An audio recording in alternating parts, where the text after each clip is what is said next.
Ladies and gentlemen, thank you for joining us, and welcome to Micron Technology's fiscal third quarter 2026 financial conference call. After today's prepared remarks, we will host a question and answer session.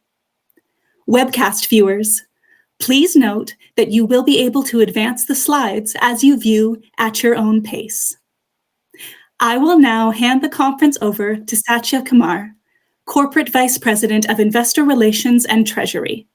Satya, please go ahead. Thank you, and welcome to Micron Technology's fiscal third quarter 2026 financial conference call. On the call with me today are Sanjay Mehrotra, our Chairman, President, and CEO, and Mark Murphy, our CFO. Today's call is being webcast from our investor relations site at investors.micron.com, including audio and slides. In addition, the press release detailing our quarterly results has been posted on the website, along with the prepared remarks for this call. Today's discussion contains forward-looking statements that are subject to risks and uncertainties. These forward-looking statements include statements regarding our future financial and operating performance and our business model, as well as trends and expectations in our business, customers, market, industry, products, and regulatory and other matters. These statements are based on our current assumptions, and we assume no obligation to update these statements. Please refer to our most recent financial reports on Form 10-K, Forms 10-Q, and other filings with the SEC for more information on the risks and uncertainties that could cause actual results to differ materially from expectations. Today's discussion of financial results is presented on a non-GAAP financial basis unless otherwise specified. A reconciliation of GAAP to non-GAAP financial measures can be found on our website. I'll now turn the call over to Sanjay. Thank you, Satya. Micron delivered an exceptional fiscal Q3 with significant records in revenue, gross margin, and EPS, all exceeding the high end of our guidance.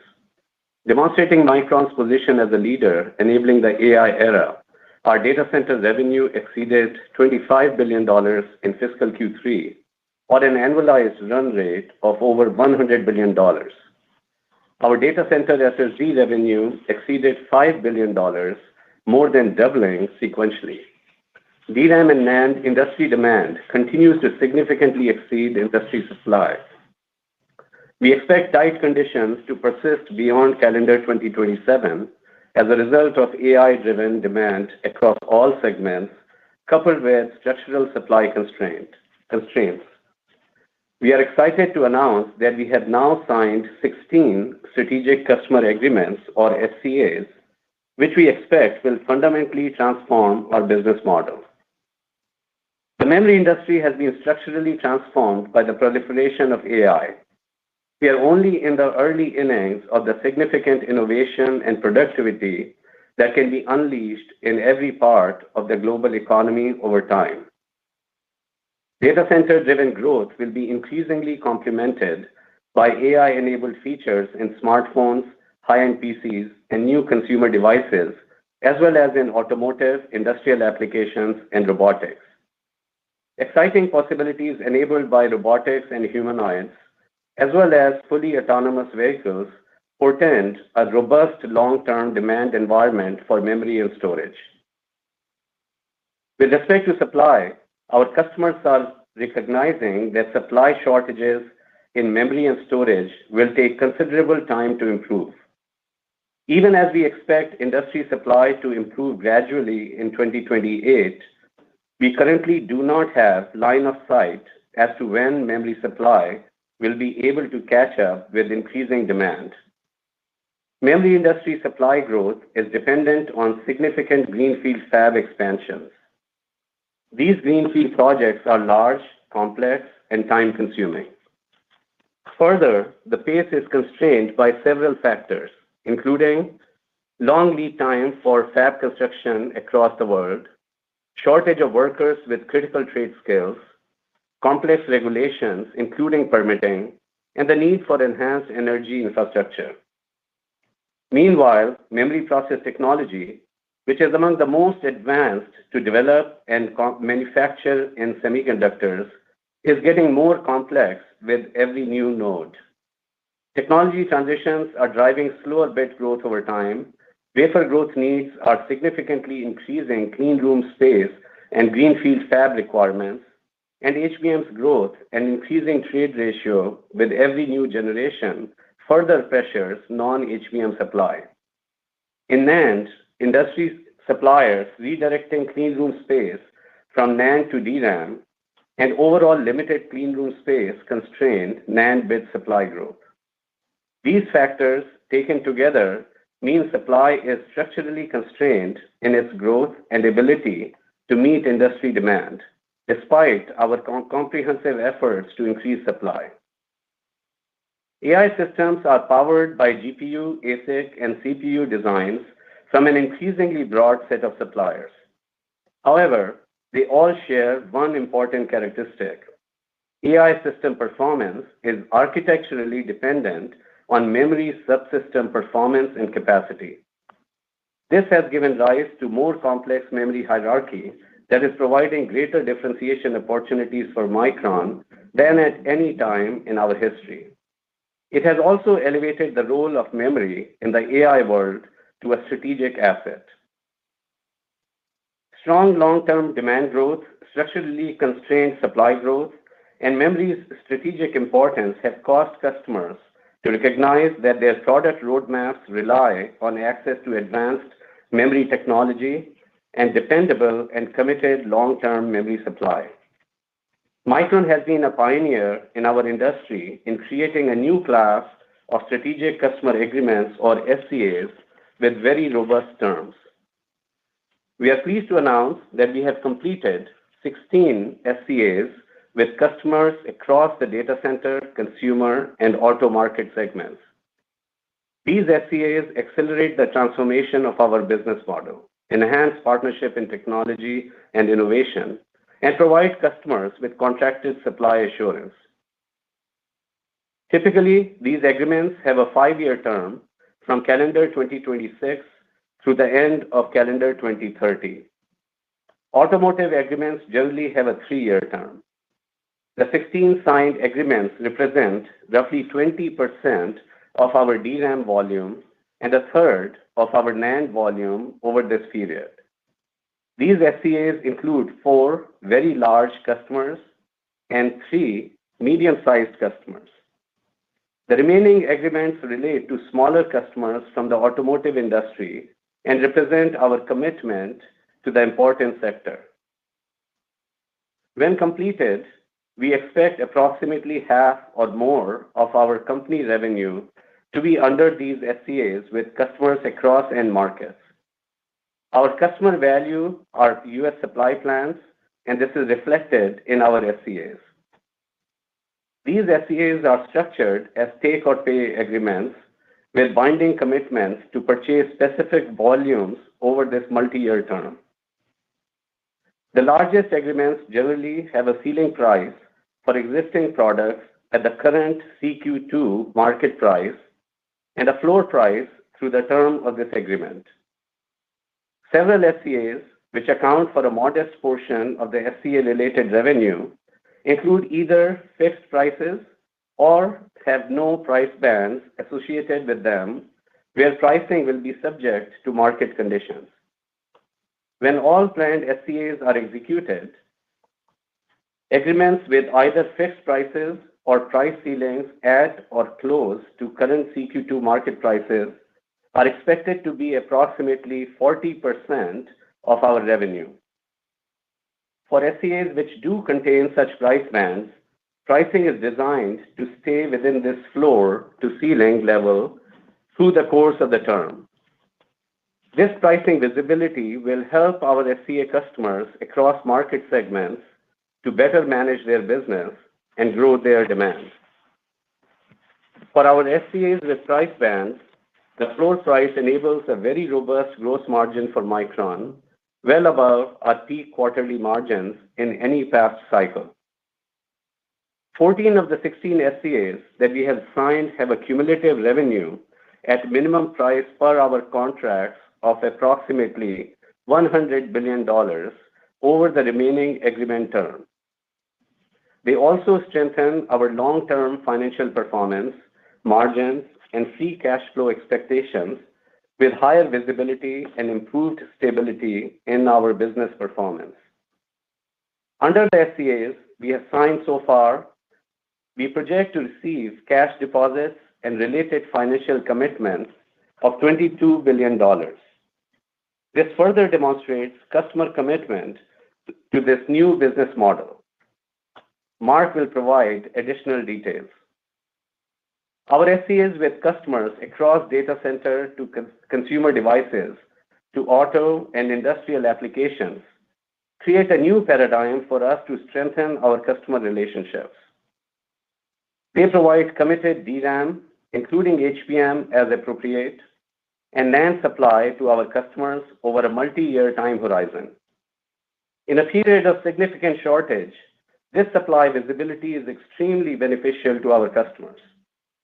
The visibility enables our customers to leverage SCA supply to make progress on their strategic plans, drive growth, and enable their end consumers to benefit from their products and services. We are very appreciative of our customers who have worked with us through this period of tight supply with a strong collaborative spirit to create win-win outcomes for the long term for the entire ecosystem and end consumers. AI's insatiable appetite for memory bandwidth and capacity with low latency and low power is driving memory architectural choices, memory product mix shifts, and manufacturing process technology decisions, all of which increase the complexity of memory and storage roadmap for the industry. Micron is building on its technology leadership. Our 1-gamma DRAM node and G9 NAND node are both ramping well and on track to become the highest volume nodes in Micron's history. Development of our next generation DRAM and NAND nodes are also progressing well and are on track to begin volume production in the second half of calendar 2027. We are leveraging our leadership DRAM and NAND nodes across our product portfolio. HBM4 12-high volume ramp is tracking twice as fast as HBM3E 12-high, and we have already shipped over $1 billion in HBM4 revenue. We expect to reach mature yields on HBM4 12-high significantly faster than HBM3E 12-high. Please see our earnings press release for other highlights across our HBM, high-capacity DDR, and LP server DRAM, data center SSD, PC, smartphone, and automotive product portfolios. We expect future memory demand will continue to skew towards higher performance and higher value products whose complexity carries higher cost per bit. Transitions like LP5 to LP6, DDR5 to DDR6, and newer generations of HBM all come with rising bit costs. This trend, along with the ramp of significant greenfield capacity in the years ahead, is projected to cause the blended DRAM cost per bit to rise from current levels. Our customer SCAs provide for appropriate price premiums for such new products to be negotiated in the future.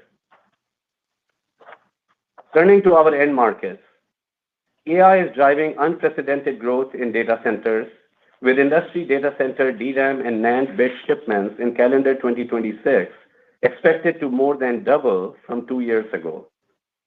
Agentic AI is structurally reshaping data center infrastructure, extending beyond accelerator-only racks to include CPU racks for the agent control plane and program execution, and storage racks for rapidly expanding context store. We now expect calendar 2026 industry server units to grow high teens % above our prior expectations of low double digits, driven by mid-teens growth in traditional servers and even stronger growth in servers with AI accelerators. We estimate that this increase in our server unit growth expectation is enabled by a modest reduction in average server DRAM content growth as customers focus on maximizing unit shipments amid a very tight allocation of memory. In NAND, AI context memory storage and HDD displacement opportunities are expanding the addressable market for SSDs. PC and smartphone industry revenue is expected to grow despite unit volume declines, reflecting resilient demand for high-end devices at higher prices across end device categories. Agentic AI platforms such as OpenClaw and NemoClaw elevate the value of edge devices, enabling improved tokenomics, greater privacy and latency, and more efficient orchestration of AI between the cloud and edge. Over time, we expect the value of on-device AI combined with pent-up unit replacement demand to drive memory demand growth in PCs and smartphones. In automotive, ADAS remains a powerful driver of content growth. L2 plus and above vehicles, which feature progressively increasing levels of autonomy, have over 5 times the memory and storage content of an average vehicle. The mix of L2 plus and above vehicles is more than doubling this year to over 20% and is expected to exceed 40% by 2030. Average auto memory and storage content is expected to further increase as mix shifts towards higher levels of autonomy with progressively higher levels of content. In robotics, continued advances in simulation, foundation models, and integrated hardware and software stacks are accelerating physical AI. This creates a growing content-rich opportunity for high bandwidth, low-power memory and storage that powers real-time perception, inference, and control.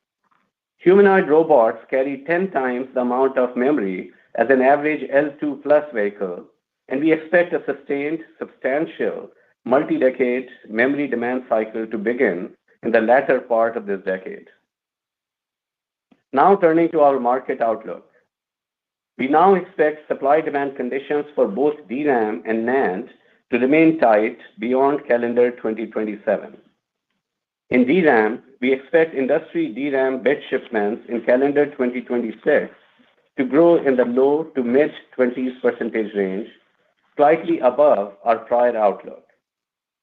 In NAND, we expect industry NAND bit shipments in calendar 2026 to grow approximately 20%, unchanged from prior expectations.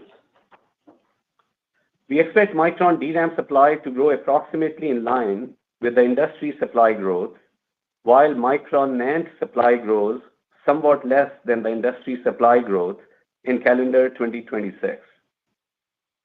Our SCAs provide enhanced visibility on our long-term demand and provide us greater confidence on our CapEx and R&D investments. We are focused on maximizing output from our fabs, including collaboration with our suppliers to accelerate tool acquisition, fab tool installation and ramp, and tool replacements and upgrades to improve productivity. Recently, we concluded a multi-year EUV supply agreement with ASML, supporting our increased adoption of EUV at the 1-delta node and future generations. We are also making good progress on expanding our global manufacturing footprint to increase supply over time. This includes our significant investments in U.S. leading-edge DRAM manufacturing with our ID1 and ID2 fabs in Idaho, whose construction is well underway, as well as the first of our New York fab cluster, where we broke ground in January this year.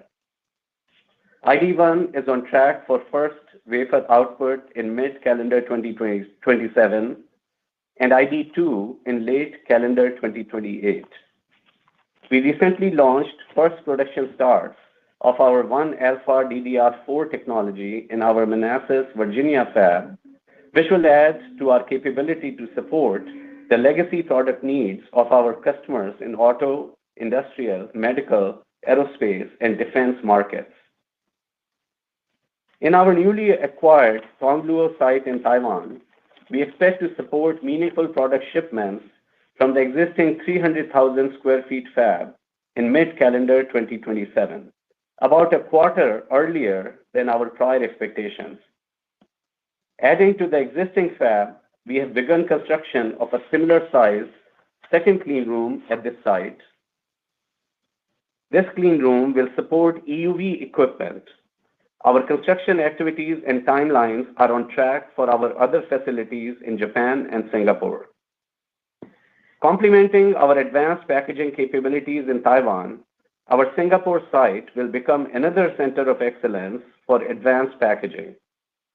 We expect this facility will contribute meaningfully to Micron's HBM packaging capacity beginning in the first half of calendar year 2027. As we make these investments, we will remain disciplined in our approach and will be responsive to the market environment to appropriately align our supply plans. I will now turn it over to Mark for our fiscal Q3 financial results and outlook. Thank you, Sanjay, and good afternoon, everyone. Micron delivered exceptional fiscal Q3 results with revenue, gross margin, and EPS exceeding the high end of our guidance. Our results and today's outlook underscore the increasing value of memory in the AI era and the structural strength of our business. As mentioned, we have entered into 16 strategic customer agreements. For SCAs with defined price, either fixed or subject to floor and ceiling pricing, in accordance with the revenue accounting standard, we are disclosing remaining performance obligations, RPO, starting this May quarter. RPO at the end of fiscal Q3 was over $5 billion. For the SCAs that we have entered into so far, including ones executed after the end of fiscal Q3, RPO is approximately $100 billion. RPO is determined based on minimum committed volumes and minimum pricing and reflects inherently conservative estimates. RPO is not indicative of the total revenue we expect to recognize in future periods. As such, we expect revenue to well exceed associated RPOs over the term of the agreements. As Sanjay mentioned, we project to receive cash deposits and related financial commitments of $22 billion under the SCAs we have signed so far. The overwhelming majority of these commitments, approximately $18 billion, will be in the form of cash deposits. When all targeted SCAs are completed, we expect to have substantially higher levels of SCA customer deposits and related commitments. These customer deposits will show up on our balance sheet more in fiscal Q4.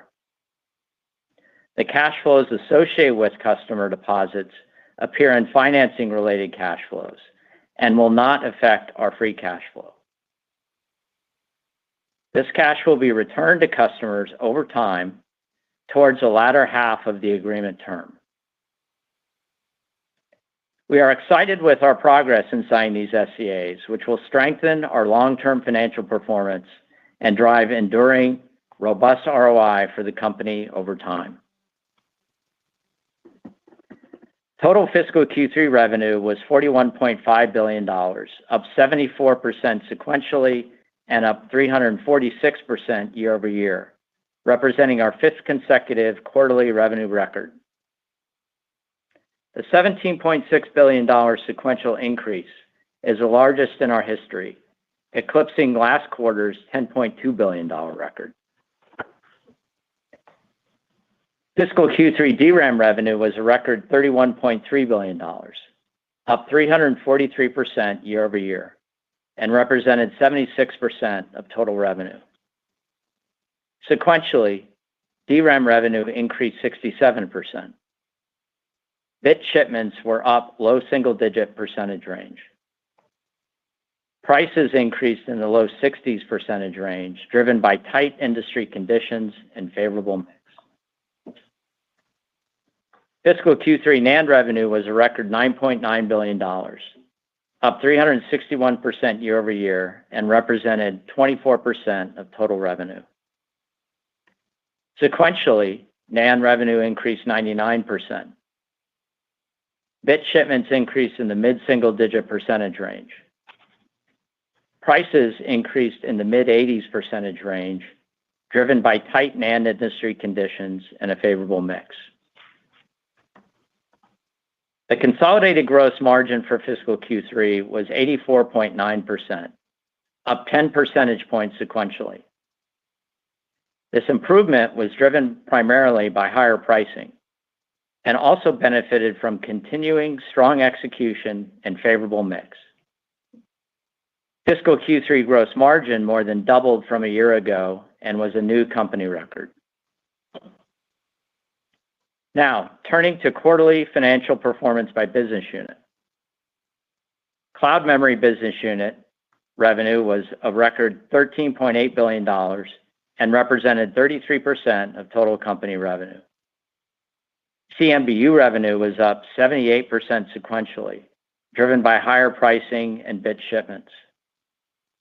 CMBU gross margins were 83%, up 9 percentage points sequentially, driven by higher pricing. Core Data Center Business Unit revenue was a record $11.5 billion and represented 28% of total company revenue.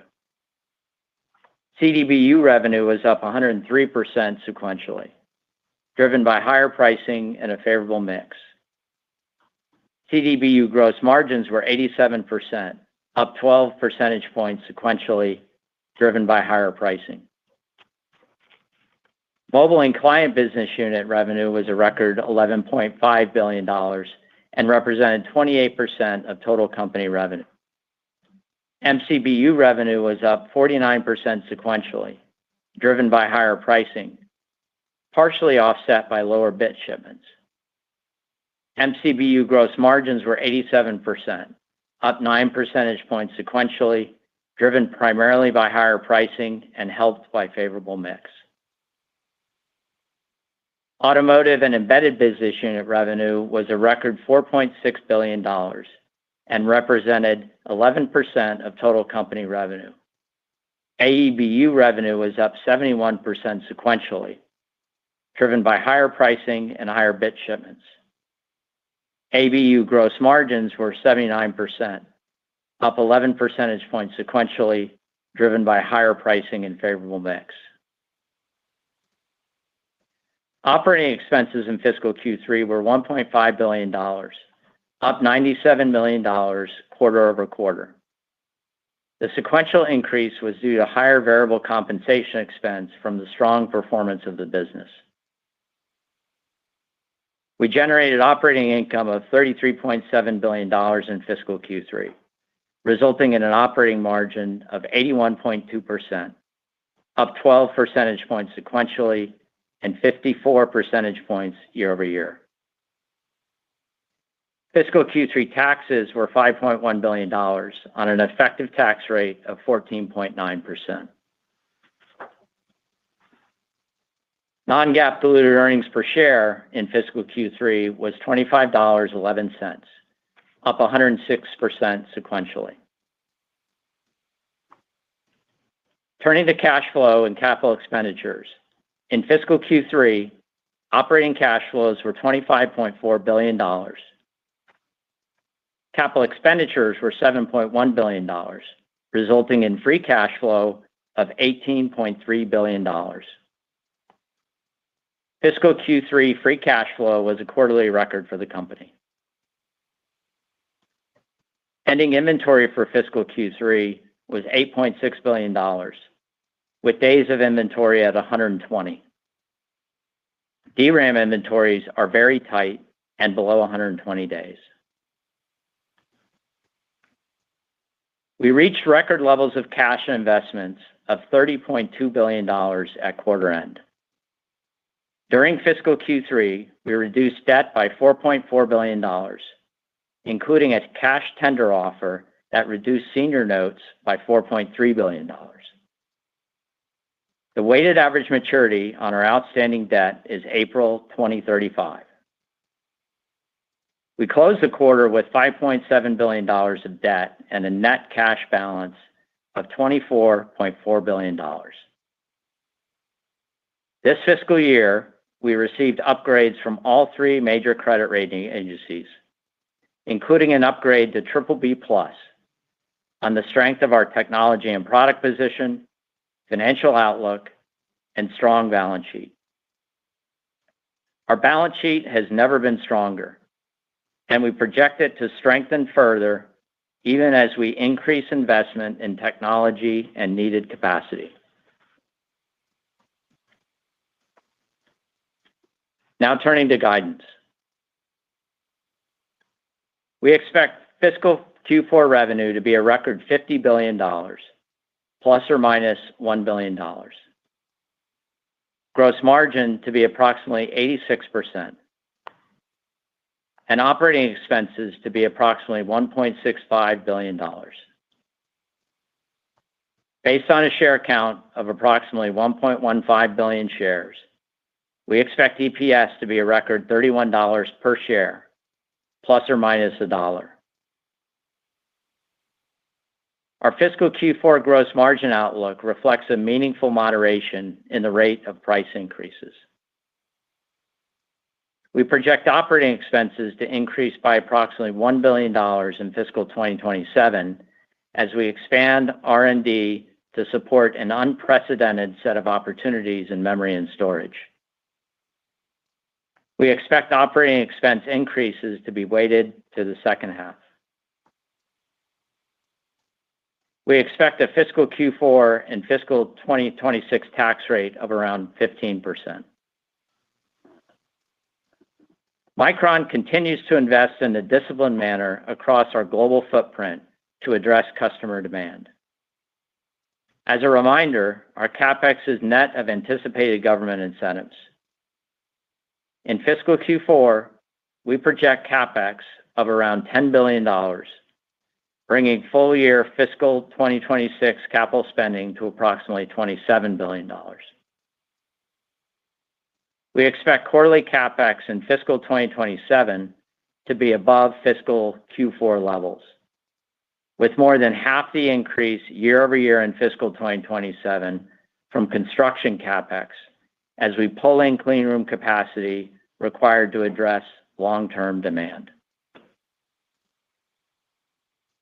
We forecast free cash flow to increase substantially again in fiscal Q4.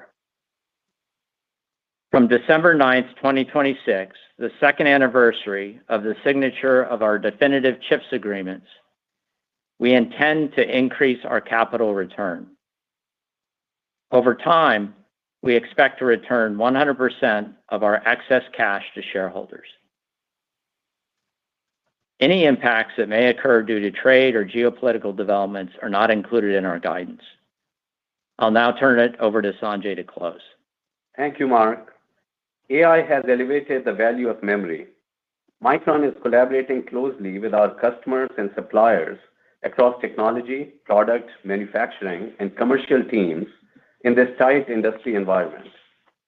Strategic customer agreements are ushering in an exciting era for Micron. We expect these SCAs to significantly enhance the durability and predictability of Micron's strong financial performance, accelerating the transformation of our business model. I'm thankful to Micron's team members worldwide, whose relentless focus on execution on all fronts has positioned Micron as a leader in this new AI era, as we continue to advance our mission to accelerate intelligence to enrich life for all. We will now open for questions.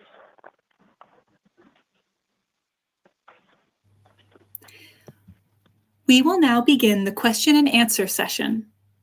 Please limit yourself to one question and one follow-up. If you would like to ask a question, please press *1 to raise your hand. To withdraw your question, press *1 again. Your first question comes from the line of Timothy Arcuri with UBS. Your line is open. Please go ahead. Sanjay, I think we're all trying to figure out how much is locked in kind of a floor price scenario over the next 5 years. And there were two things you said. You said that 14 of the 16 SCAs have $100 billion in cumulative revenue. So that sort of says like $20 billion a year at like a floor price, which is way below the run rate that you just guided. So that says that not that much would be covered at a floor price. But then you also said that 40% of revenue will be moving inside of these SCAs. So can you maybe double click on all that and sort of help us in a in like a floor price scenario, can you help us think about how much of, revenue per year would be guaranteed?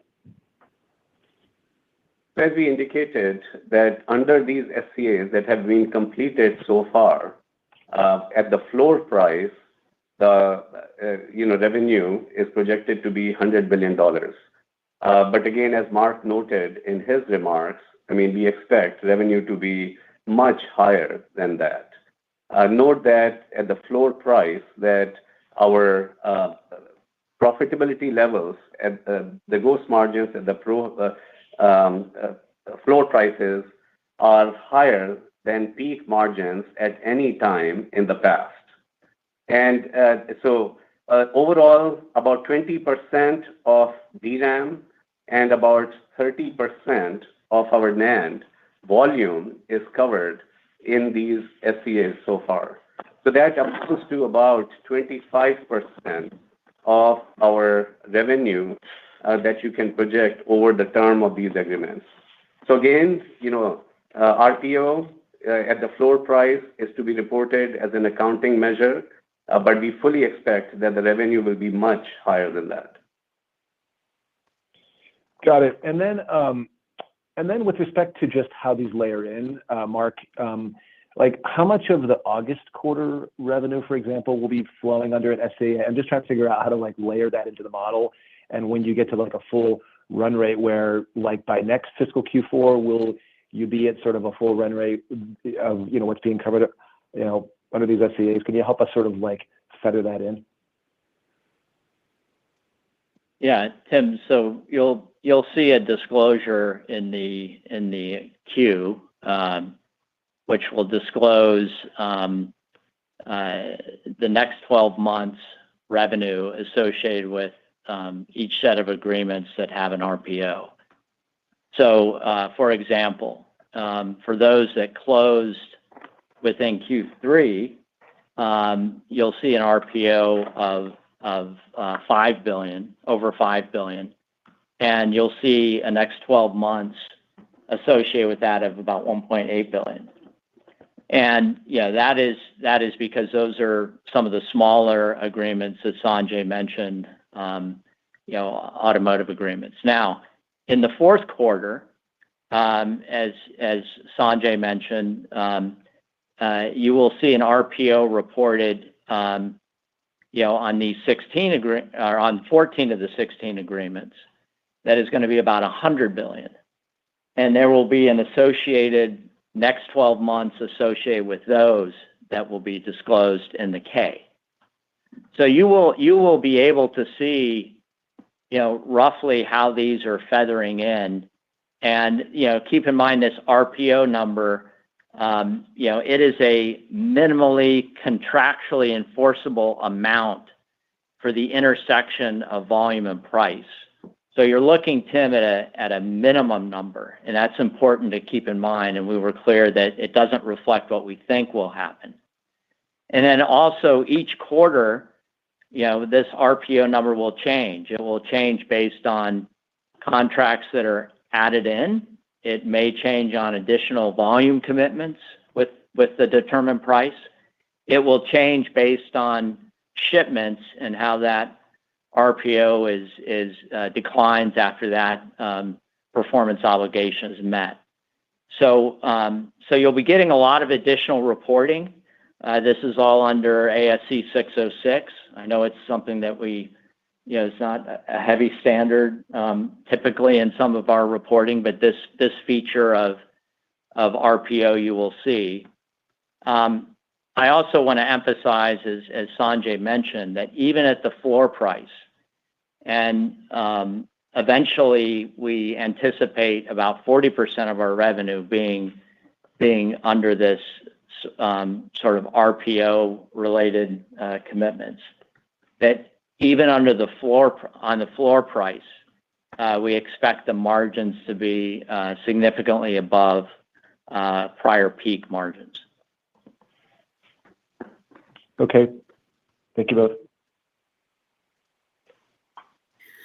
Your next question comes from the line of Joseph Moore with Morgan Stanley. Your line is open. Please go ahead. I also wanted to ask about the LTAs. Can you talk about the role of the cash deposits? Should we think of that as being sort of an escrow collateral account where if people cancel, you would have access to cash? Like if it's not revenue, like sort of what is the point of the deposit and what is the relationship of those deposits with the RPO if there is one? Yeah, Joe, on the deposits.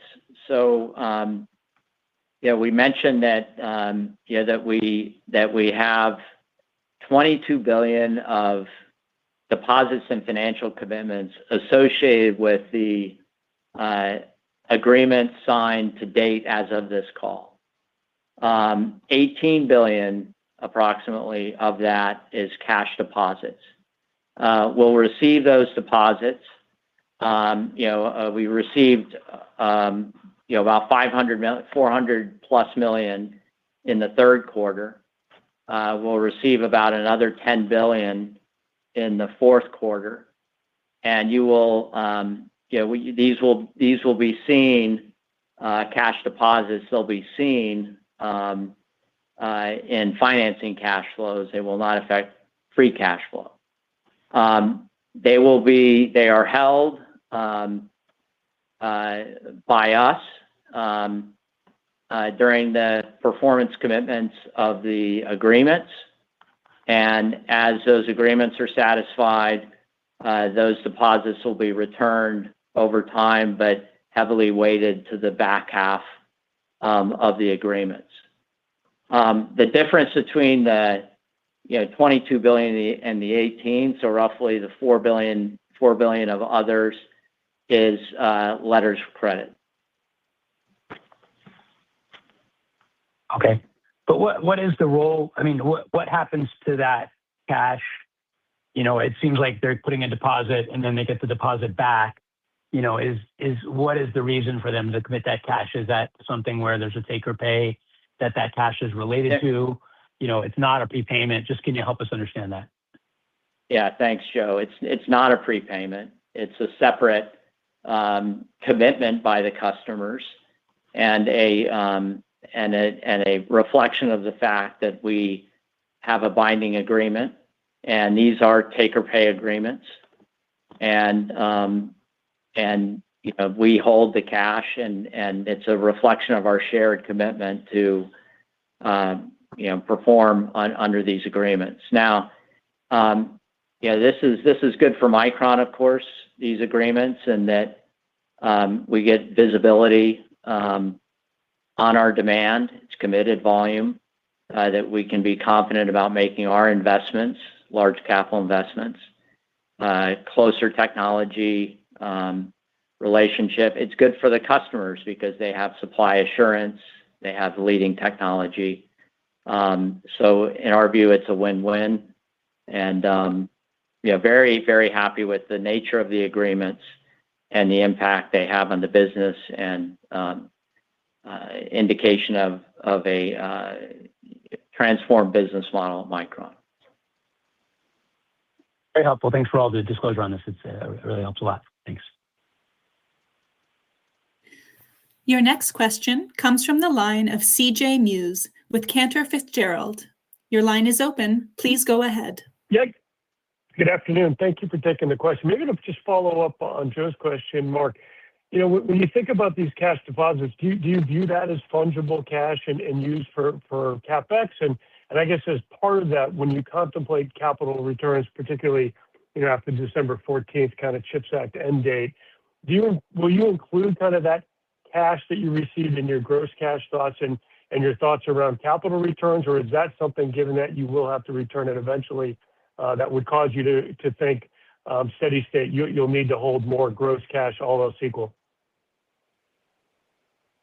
CJ, it's unrestricted.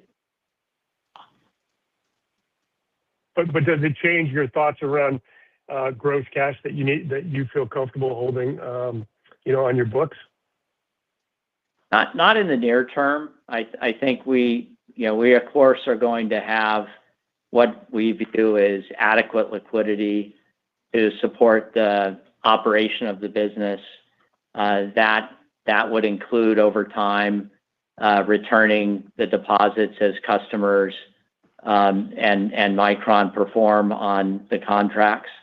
And so that, of course, is important. But and then we would hold liquidity to satisfy what investments we believe are important for the business.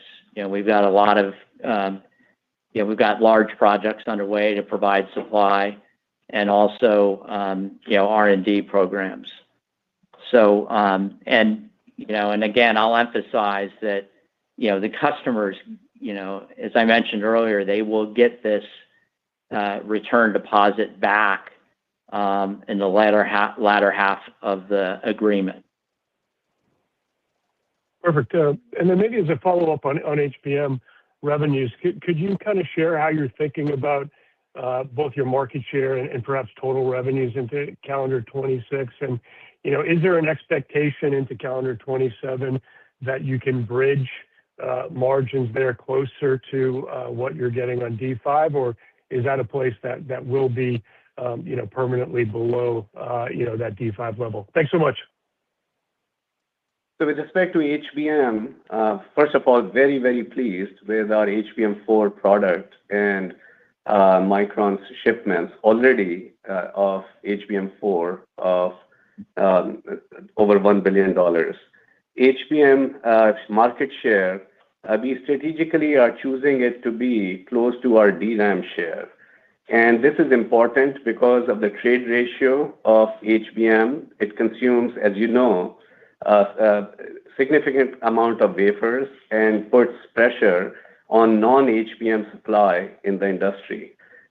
So targeting our HBM share close to our DRAM share strategically enables us to supply our diversified end markets, customers across all end markets, data center, consumer, automotive, industrial, the markets that need non-HBM supply. Regarding your question on pricing for next year, we are really not commenting on pricing, but certainly HBM is a product where Micron has a strong leadership position. We have demonstrated tremendous success now with HBM3E 8-high, HBM3E 12-high, and now with HBM4, and a strong roadmap ahead of strong confidence in our ability to execute to that. And it is a higher price product, compared to non-HBM on a per bit basis. And it is a product that is critically important for the entire AI ecosystem from data center to edge. So strategically, it is a very important product for us, and it is a product that does provide strong ROI as well. Thank you. Your next question comes from the line of Vivek Arya with Bank of America Securities. Your line is open. Please go ahead. Thanks for taking my question. For the first one, Sanjay, you mentioned, I think, 4 large and 3 medium-sized customer agreements, and I'm curious how many of them are related to the data center. Should we expect more data center-related announcements? And the $100 billion, does that align with the large and medium size, or does it align with the smaller size customers? I guess I'm still trying to figure out what is the typical SCA with the data center customer. Have you given enough breadcrumbs for us to figure out what a data center SCA looks like over the next few years? So our large customers include, data center, and the large and medium customers that you mentioned, and of course, including our smaller customers, they do go across data center, consumer, and automotive markets. And we have provided you color on the large agreements have, of course, generally have a ceiling price, have a price band which has a floor as well as a ceiling, and the ceiling is established at the CQ2 price levels. And of course, that CQ2 price levels are reflected in our FQ3 results as well as FQ4 guidance, and they provide for unprecedented levels of profitability. And those price bands also provide for floor prices, where the gross margins are well above the peaks at any past cycle in company's history. And the large agreements that we mentioned, these are multi-year agreements, and they provide us tremendous visibility to demand, customer commitments, and they of course come with the financial commitments, including cash deposits that Mark elaborated on earlier. Thanks. And for my follow-up, Mark, on gross margins, 86%, does it kind of hang out here for a while? Is there a ceiling? And then as these SCAs start to kick in, should we assume some kind of normalization to between, the mid-80s where you are now versus, I think the prior peak was in the low 60s. So as your long-term investors build their models for 27, 28, et cetera, should they be assuming a normalized gross margin range somewhere in the mid-70s, right? Kind of the range between where you are today versus the prior peaks. If you could just, hold our hands on how to think about gross margins beyond this 86% in the near term, and then longer term, what is the right way to think about how these gross margins unfold? Thank you. Yeah.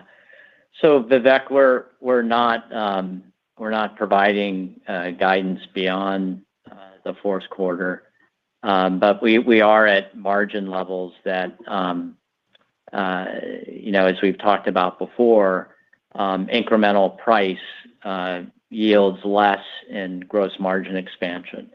So while but having said that, we do see, as we mentioned, we updated our view on market conditions that we expect the market to remain tight beyond 2027. We also have, we're at a point where memory is very much appreciated for the strategic asset that it is, the value that it brings to improving AI intelligence, and more and higher performance memory is needed. And so our continued deployment of bits to data center and edge device higher performance applications is going to be helpful as price moderates and price growth moderates, and we move to optimize the placement of our bits with customers, including those that we have done these SCAs with. And then also, as we've talked about, we will get additional volume starting mid-year materially, beginning mid-year 27, that will grow into 28. And we will have some startup costs there, but we will get absorption as those ramps occur. And so over time, we'll get that operating leverage. So I think we feel great about the trajectory of the business, Micron's technology position, world-class product portfolio. You can see we're operating very well, and all those are supportive of continuing to deliver a strong financial performance. Thank you. Your final question comes from the line of Krish Sankar with TD Cowen. Your line is open. Please go ahead. Yeah, hi. Thanks for taking my question. I have two of them, Sanjay or Mark. Congrats on the great results. On the floor pricing for the LTAs, you said it's about the prior peak. Your prior peak gross margin was somewhere in the low 60-62% range. If I try to plug in what a 64 gigabyte server DRAM is, I can get like a $700 price for it compared to $1,500 today, which kind of puts you at like $10 to $12 a gigabyte as the floor and a mid-$20 a gigabyte for the current price. Is that the range we should think about for these LTAs, i.e., low teens to mid-20s dollars a gigabyte is kind of like the range of LTAs for the pricing? So, Krish, we're not going to get into specific pricing discussions, but I just want to note again that I said that the gross margins at the floor will be well beyond the peaks that we experienced, the highs that we experienced in the past cycle. So well beyond those, right? But we are not going to obviously get into the specifics related to the pricing. Bottom line is, these SCAs really help provide visibility, strength, and durability of demand for us. And they absolutely, fundamentally accelerate our financial performance and the business transformation here. Got it. Very helpful, Sanjay. And just a quick follow-up. You kind of mentioned how DRAM bits should grow low to mid-20s, NAND probably in the 20% range this year. And clearly, we are undersupplied on both. Is there a way to quantify what happens in 2027? Is there a way to say, is the undersupply going to be double what it is this year in 2027? Or how to think about the supply-demand imbalance in 2027? We see 2027 overall tight. We have said we see tightness continuing beyond 2027. Working hard to bring up a supply, but we have shared with you that it takes a long time to bring up the additional capacity that is needed to support the customer demands, the additional wafer capacity, and of course, technology transitions and the less bit gain that they give per node, as well as the HBM trade ratio put tremendous pressure on the overall supply growth as well. So supply, even in 2028, when supply begins to improve gradually, we see that the demand will continue to be on a robust trajectory as well, because these AI trends are very long-term trends. AI is still in very, very early innings.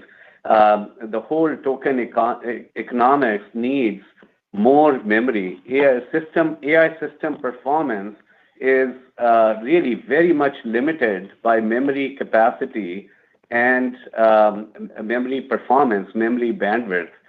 So, the demand for memory is, as the compute demand grows and our customers look at a tremendous transformation opportunity that is ahead of them, and continue to make investments like they have never made before to build this infrastructure. The demand trajectory is extremely strong. Memory is at the center of it and is a strategic asset, and access to memory supply is obviously a critical priority, as you can see in the multi-year agreements that our customers have concluded with us. I mean, those agreements reflect the confidence in the growth of the demand. So we are working hard to bring up supply, but we see tightness persisting beyond 2027. Thanks a lot, Sanjay. Really appreciate it. This concludes today's call. Thank you for attending. You may now disconnect.